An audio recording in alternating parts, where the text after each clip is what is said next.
আর এই মুহূর্তে খবর পাওয়া যাচ্ছে কাঠমান্ডুর মেয়রকে অন্তর্বর্তীকালীন প্রধানমন্ত্রী করার দাবি জানানো হয়েছে বিক্ষোভকারীদের তরফে। ইতিমধ্যেই আপনারা জানেন যে প্রধানমন্ত্রীর পদ থেকে কেপি শর্মা ওলি ইস্তফা দিয়েছেন।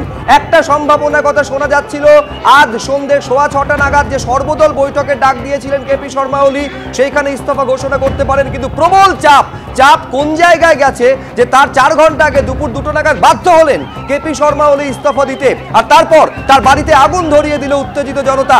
এখন এই বিক্ষোভকারীদের তরফ থেকে একটা দাবি জানানো হচ্ছে যে যিনি কাঠমান্ডুর মেয়র রয়েছেন অন্তর্বর্তীকালীন প্রধানমন্ত্রী তাকে করা হোক। এই অবস্থায় কেপি শর্মা ওলি তিনি দেশ ছাড়তে পারেন এই সম্ভাবনা জোরালো হয়েছে।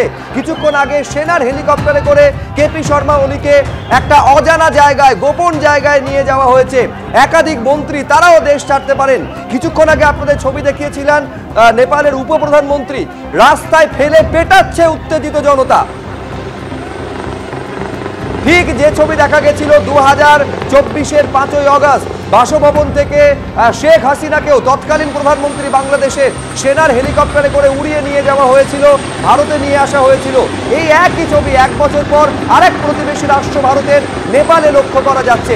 সেই মুহূর্তে ছবি দেখছেন যখন কেপি শর্মা ওলিকে তার বাসভবন থেকে সেনা তাদের বিশেষ হেলিকপ্টারে একটা অজানা জায়গায়, গোপন জায়গায় নিয়ে যাওয়া হয়েছে। কোথায় রয়েছেন ওলি এখন কেউ জানে না।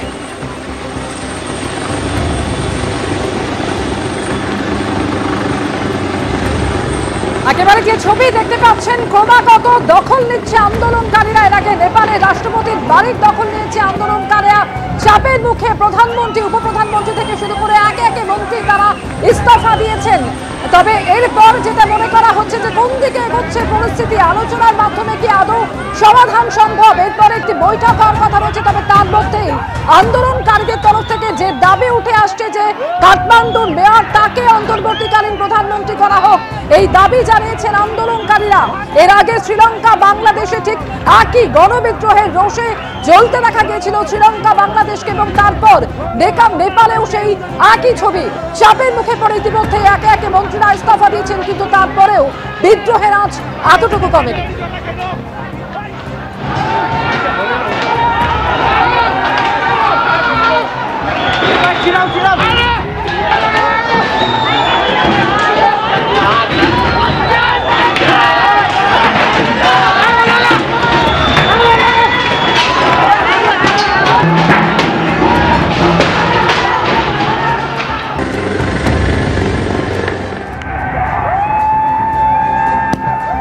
এইখানে সব থেকে বড় প্রশ্ন হচ্ছে এবার পরিস্থিতি কোন দিকে যাবে। ঠিক বাংলাদেশে যেই রকম পরিস্থিতি তৈরি হয়েছিল, শেখ হাসিনা একেবারে ভারত দেশ ছাড়ার পর, ভারতে এসে আশ্রয় নেওয়ার পর অন্তর্বর্তী সরকার গঠিত হয়েছিল, সেই রকম একটা পরিস্থিতির দিকে কি যাচ্ছে? তার কারণ যারা বিক্ষোভকারী, যারা বিক্ষোভ দেখাচ্ছেন জনতা, ক্ষুব্ধ জনতা, তারা কাঠমান্ডুর মেয়রকে অন্তর্বর্তীকালীন প্রধানমন্ত্রী হিসেবে চাইছেন।